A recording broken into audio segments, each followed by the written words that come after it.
आज की वीडियो में हम कोई क्वेश्चन तो नहीं करेंगे, लेकिन ये देखेंगे कि जो बचे हुए 5 महीने हैं उसमें हम किस तरीके से पढ़ाई करें कि बोर्ड एग्ज़ाम में 90 या 95% भी ला सकें। तो थोड़ा सा रियलिस्टिक रखेंगे, ऐसा नहीं रखेंगे कि 10-10 घंटे पढ़ें, क्योंकि 10-10 घंटे स्कूल जाने वाले बच्चों के पास होते नहीं हैं।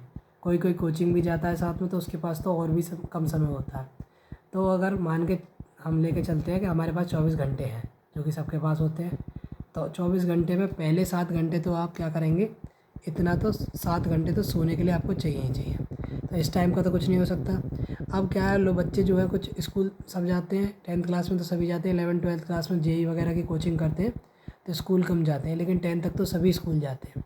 तो 10th क्लास में क्या है, स्कूल किसी का दूर है, नहाना भी होता है, सुबह जल्दी उठना भी पड़ता है, तो स्कूल अगर 6 से 7 घंटे जितने का भी है तो भी हमें एक्स्ट्रा टाइम लगता है, तो स्कूल जाने आने में सब मिलाकर 9 घंटे खर्च हो ही जाते हैं लगभग।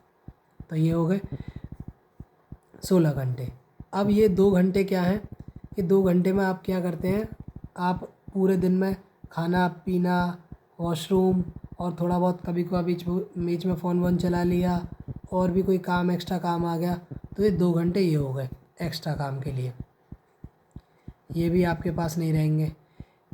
अब ये 2 घंटे हैं ऑप्शनल, यानी कोई बच्चा कोचिंग जाता है या नहीं जाता। अगर कोई बच्चा ट्यूशन जाता है या कोचिंग के लिए, ये ऑप्शनल है। तो हमारे पास दिन में इन सबको हटाने के बाद ये 6 घंटे बचते हैं टोटल कोचिंग के मिलाकर। ये 6 घंटे बचे, यही इनमें ही हमें पढ़ाई करनी है। अब दिक्कत क्या है, हमारे पास दो मेजर सब्जेक्ट है, 2 नहीं 3 मान के चलो वैसे तो, साइंस, मैथ और एसएसटी। अब एसएसटी में क्या है, आप वन शॉट देखकर काम चला सकते हैं यूट्यूब पर, या आप स्कूल जाते हैं तो वहाँ पे अच्छी तरीके से पढ़ लें और घर जाके बस रिवाइज़ कर लें। अब मैथ में क्या है, मैथ में आपको करनी पड़ती है सबसे ज़्यादा, जितने भी सब्जेक्ट हैं सब में मैथ में आपको करनी पड़ेगी प्रैक्टिस के लिए 1 घंटा डेली आपको पढ़ना ही पड़ेगा। तो मान के चलो आप कोचिंग जाते हैं मैथ की और साइंस की, तो 2 घंटे उसमें जो निकल गए, बचे हुए आपके पास 4 घंटे बचे। इन 4 घंटे में आपको 1 घंटे तो डेली मैथ की प्रैक्टिस, और जो थोड़ा बहुत बीच में जो स्कूल में जो स्कूल और कोचिंग में पढ़ा है वो रिवीजन, प्लस आधा घंटा साइंस का रिवीजन डेली। ये तो आपको करना ही करना है। इसमें रिवीजन कर सकते हैं, न्यूमेरिकल देख सकते हैं कैसे कैसे हैं, और ये 1.5 घंटा हो गया। अभी भी हमारे पास 2.5 घंटे बचे। 1 घंटा आपको स्कूल वगैरह का होमवर्क करने में भी लगेगा, और वो आपको ज़रूर करना है, क्योंकि स्कूल के होमवर्क में भी आप पढ़ाई की चीज़ें करोगे, स्कूल से जो भी काम मिलेगा मैथ का, साइंस का, एसएसटी का, वो आपको करना ही करना है डेली। 1 घंटे में 1 घंटा हो, 1.5 घंटा हो, जो भी निकाल सकते हैं आप। ये 2.5 घंटे हो गए, 1.5 घंटा हमारे पास बचा। अब 1 घंटे का तो आधा आधा घंटा स्लॉट बांट लो। ये आधा आधा घंटा इसलिए बांटा है, ये मैथ और साइंस के लिए फ़िक्स हो गए। इसमें आपको आधे घंटे एसएसटी रिवाइज़ करनी है, और आधा घंटा कुछ भी जो पढ़ा है, या तो सिर्फ जो पूरे दिन में पढ़ा है उसे रिवाइज़ कर लो। रिवीजन ज़्यादा करना है, नई चीज़ कम पढ़नी है। जितना जो चीज़ पहले पढ़ लिया उसी को बार बार ज़्यादा बार पढ़ना है, रिवीजन ज़्यादा करना है, नई चीज़ कम पढ़नी है। ये बात दिमाग में रख लेनी है, बिल्कुल बैठा लेनी है। अब इस आधे घंटे में बाकी के जो इंग्लिश है, हिंदी है, कंप्यूटर है, उसको देख लेना। अभी भी आपके पास 1 घंटा बचा है, क्योंकि ये 1, 2 और 3, 3.5, आधा घंटा बचा है। वो आधा घंटा एक्स्ट्रा है। एक्स्ट्रा इसलिए आप एक्सरसाइज कर सकते हैं, उसमें थोड़ा बहुत घूम सकते हैं, और भी कुछ कर सकते हैं, लेकिन उसमें फ़ोन नहीं चलाना है बस, क्योंकि फ़ोन यहीं पे चलाना है जो चलाना है, और एक्स्ट्रा फ़ोन नहीं चलाना है। क्योंकि अगर आप एक्स्ट्रा उस आधे घंटे में फ़ोन चलाने लग गए तो ये बचे हुए इसमें भी पढ़ाई नहीं होगी। अब इसमें क्या है, कोचिंग वाले बच्चे ने कोचिंग में पढ़ लिया, स्कूल में पढ़ लिया, और फिर खुद रिवीजन कर लिया, तो उसका तो कई बार रिवीजन हो गया। लेकिन जो बच्चा कोचिंग नहीं जा रहा है, सिर्फ स्कूल जाता है, तो वो स्कूल पर ही निर्भर है, तो वो क्या कर सकता है इन 2 घंटे में। अब वो स्कूल नहीं जा रहा, तो आजकल फ़ोन तो सबके पास ही होता है, पापा का होगा, नहीं तो मम्मी का होगा, या तो बड़े भाई या बहन का होगा। तो उस फ़ोन में से आप वन शॉट वगैरह देख सकते हैं, या जो टॉपिक स्कूल में समझ में नहीं आया वो देख सकते हैं। जल्दी जल्दी चैप्टर नहीं ख़त्म करने हैं, धीरे धीरे करने हैं। कम पढ़कर काम चल सकता है, लेकिन ज़्यादा ऐसा नहीं पढ़ना है कि पूरा पढ़ लिया लेकिन समझ में कम आया है।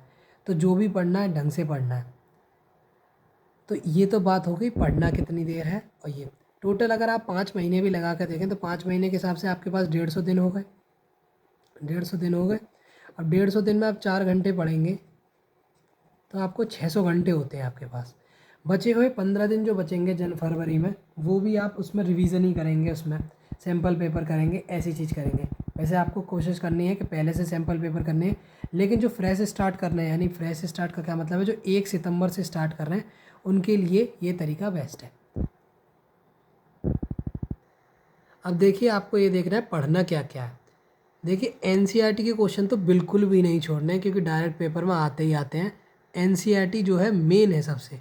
तो एनसीईआरटी के जितने भी क्वेश्चन हैं, स्कूल में जो कराए हैं, घर पे मतलब स्कूल में जो भी कराए हैं, और स्कूल में नहीं भी कराए हैं तो भी खुद से ढूंढ कर उनके सॉल्यूशन ढूंढने हैं। अगर नहीं आते हैं, पूरे एक एक क्वेश्चन करने की कोशिश करनी है। मैथ में एग्जाम्पल नहीं छोड़ने हैं। साइंस में जो पीछे लिखे रहते हैं क्वेश्चंस, ब्लू कलर में लिखे रहते हैं ना वो बुक के अंदर, इन टेक्स्ट क्वेश्चन जो होते हैं, वो भी नहीं छोड़ने हैं। एसएसटी में भी पढ़ने हैं, जहाँ भी साइड में कि लिखा रहता है ना बॉक्स वगैरह में कि आप इससे क्या समझते हो, उनको भी समझ लेना है। ये बहुत काम की चीज़ है। क्वेश्चन बैंक लगानी है। क्वेश्चन बैंक में ही प्रीवियस ईयर क्वेश्चन डाल देते हैं, वो कोई भी क्वेश्चन बैंक ले सकते हैं आपको, जो भी थोड़ी सी अच्छी क्वालिटी की आ जाए, बढ़िया सी आ जाए और आपके हिसाब से आ जाए, मतलब बजट में। कोई बहुत ही ज़्यादा महंगी आ रही हो ऐसा नहीं लेनी है, नॉर्मल लेनी है, जो अच्छी क्वालिटी में हो, अच्छे क्वेश्चंस हो और थोड़ी सी फेमस सी हो। तो क्वेश्चन बैंक ले सकते हैं आप। उसमें PYQs आ जाएंगे, यानी प्रीवियस ईयर क्वेश्चन आ जाएंगे। तो आपको ये पता चल जाएगा पेपर में किस तरीके के क्वेश्चन आते हैं। सैम्पल पेपर लास्ट में लगाने हैं, जब सिलेबस पूरा कंप्लीट हो जाए, एक बार रिवीजन हो जाए, जब आपको सैम्पल पेपर लगाने हैं। सैम्पल पेपर लगाकर उन्हें एनालाइज भी करना है कि आप कहाँ कहाँ गलती कर रहे हैं। इतना करने के बाद फिर भी आपके पास समय बच जाता है, आपको मन करता है, आपको इंटरेस्ट है मैथ में, ये मेरा मन कर रहा है मैं और क्वेश्चन करूँ, मज़ा आ रहा है, तो आप RD शर्मा, RS अग्रवाल में से कोई सी एक बुक कर सकते हैं। इससे ज़्यादा वैसे भी है। इन तीनों चीज़ों को आपने ढंग से कर लिया तो वैसे भी आपके पूरे ही नंबर आने हैं। अगर इन तीन चीज़ों को भी कर लोगे, उनकी कोई ज़रूरत भी नहीं पड़ेगी। लेकिन अगर आपने इन तीन चीज़ों को करने के बाद भी समय बचता है, मन कर रहा है, तो उसे कर लीजिए। बाकी इतने से भी काम चल जाता है, खूब अच्छे नंबर आ जाते हैं। तो आज की वीडियो में इतना ही। अगर आपको कोई बात पूछनी हो, वैसे मैं शॉर्ट टाइम यानी शॉर्ट सीरीज़ बनाने की कोशिश करूँगा, जिसमें जो चैप्टर हैं मैथ के, उन्हें बहुत कम समय में छोटी छोटी क्लिप्स में, यानी 5-5, 10-10 मिनट की वीडियोस में बना के यूट्यूब पर अपलोड कर दूँगा, ताकि आप आसानी से पढ़ सकें, ज़्यादा समय भी ना लगे और जल्दी जल्दी आप रिवीजन भी कर सकें। तो आज की वीडियो में इतना ही। मिलते हैं आपसे अगली वीडियो में, तब तक के लिए बहुत बहुत धन्यवाद।